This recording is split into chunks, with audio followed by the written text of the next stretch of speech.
Welcome back to our channel மாணக்கர் ஆசிரியர். தமிழ்நாட்டில் 1லேருந்து 12ஆம் வகுப்பு 23/10/2025 நாளையும் 9 மாவட்டத்தில் பள்ளி கல்லூரிகளுக்கு விடுமுறை. சற்றுமுன்பு தமிழ்நாடு அரசு அதிரடி அறிவிப்பு அப்படிங்கிற மாதிரி ஒரு தகவல் வெளியாயிருக்கு. இப்போ தமிழ்நாட்டில் பொறுத்த வரைக்கும் நாளை 9 மாவட்டத்தில் தொடர் கனமழை பார்த்தீங்கன்னா வெளுத்து வாங்கும் அப்படிங்கிற மாதிரி ஊடக தளங்களில் ஒரு செய்தி குறிப்பு வெளியாயிருக்கு. ஸோ அதன் அடிப்படையில் நாளை எந்த 9 மாவட்டத்தில் பள்ளி கல்லூரிகளுக்கு விடுமுறை விடுறதுக்கான வாய்ப்புகள் அதிகமாக இருக்குன்னு சொல்லி இந்த வீடியோவில் பார்க்கலாம். அது பார்க்கறதுக்கு முன்னாடி மறக்காத மாணக்கர் ஆசிரியரோட சேனல் சப்ஸ்கிரைப் பண்ணிக்கோங்க. கீழே இருக்கக்கூடிய பெல் ஐக்கானை ப்ரெஸ் பண்ணி ஆன் வச்சுக்கோங்க. ஸோ இப்போ சென்னை தலைமைச் செயலகத்தில் தமிழக முதல்வர் மு க ஸ்டாலின் அவர்கள் பார்த்தீங்கன்னா பள்ளி கல்லூரிகளுக்கு விடுமுறை தொடர்பான அறிவிப்பு வெளியிடுவதற்காக பருவமழை தடுப்பு நடவடிக்கை தொடர்பாக ஆலோசனை கூட்டம் நடைபெற்று வருகிறது. ஸோ நாளை லிஸ்ட்டில் என்னென்ன 9 மாவட்டங்கள் இருக்குது பள்ளி கல்லூரிகள் விடுமுறைக்கான வாய்ப்புகள் இருக்குன்னு சொல்லி ஒன் பை ஒன்னாக பார்க்கலாம். மாணக்கர் ஆசிரியரோட சேனல் சப்ஸ்கிரைப் பண்ணுங்கள், வீடியோ ஃப்ரெண்ட்ஸுக்கு ஃபார்வர்ட் பண்ணிட்டு பாருங்கள்.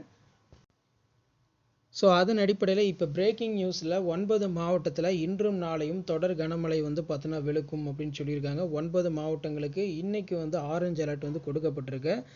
9 மாவட்டம் இதில் மெயினாக பார்த்திங்கன்னா சென்னை வானிலை மையம் என்ன சொல்லியிருக்காங்கன்னா, சென்னை, செங்கல்பட்டு, காஞ்சிபுரம், திருவண்ணாமலை, வேலூர், திருப்பத்தூர் மாவட்டத்தில் தொடர் கனமழை பெய்யும். திருப்பத்தூர் மாவட்டத்திலலாம் இன்றைக்கி பார்த்தீங்கன்னா சிறப்பு வகுப்புகள் எதுவும் நடத்தக்கூடாது அப்படிங்கிற மாதிரியும் சொல்லியிருக்காங்க. அது மட்டும் இல்லாமல் கிருஷ்ணகிரி, தருமபுரி, சேலம், நெக்ஸ்ட்டு பார்த்தீங்கன்னா திருவாரூர், ராணிப்பேட்டை, அதே மாதிரி திருவாரூர், ராணிப்பேட்டை மாவட்டத்தில் தொடர் கனமழை வெளுத்து வாங்கி கொண்டிருக்கிறது.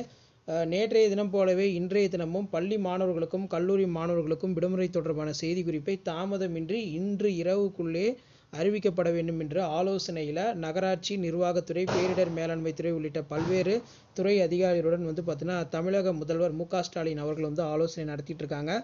ஆலோசனையில் நகராட்சி நிர்வாகத்துறை, பேரிடர் மேலாண்மை துறை உள்ளிட்ட துறை அதிகாரிகள் இருக்காங்க. அப்போ கண்டிப்பாக பார்த்தீங்கன்னா பருவமழை தடுப்பு நடவடிக்கையில் பெரும்பான்மையான பள்ளி கல்லூரிகள் பார்த்தீங்கன்னா மழைநீர் தேங்கி உள்ளது. அதே மாதிரி மெயினாக பள்ளி கல்லூரிகளுக்கு விடுமுறை. பெரும்பான்மையான பள்ளி கல்லூரிகள் முகாமாக பார்த்தீங்கன்னா மாற்றுவாங்க வெள்ளப்பெருக்கு இந்த மாதிரி ஏற்படும் பட்சத்தில். அதனால் இன்றைக்கி பொறுத்த வரைக்கும் 9 மாவட்டத்தில் கண்டிப்பாக பள்ளி கல்லூரிகளுக்கு விடுமுறை இருக்குது. இது தொடர்பாக இப்போ ஆலோசனை கூட்டம் நடந்துட்டு இருக்கு. இன்னும் கொஞ்சம் நேரத்தில் ஆலோசனை கூட்டம் முடிஞ்சிடும். ஸோ எந்தெந்த மாவட்டத்தில் பள்ளி கல்லூரிகளுக்கு விடுமுறை கொடுக்குறாங்கன்னு சொல்லி தொடர்ந்து அப்டேட் பண்ணிகிட்டே இருப்போம். இதிலலாம் பார்த்தீங்கன்னா இன்றைக்கி வேலூர் டிஸ்ட்ரிக்ட்லாம் முன்கூட்டியே 3 மணிக்கே ஸ்கூல்ஸும் பார்த்தீங்கன்னா லீவ் விட்டாங்க. ஸோ பார்க்கலாம் என்னென்ன டிஸ்ட்ரிக்டில் விடுமுறை கொடுக்க போகிறாங்கன்னு சொல்லி. ஷேர் பண்ணுங்கள், சப்ஸ்கிரைப் பண்ணுங்கள் மாணக்கர் ஆசிரியர் யூடியூப் சேனல். தேங்க்யூ.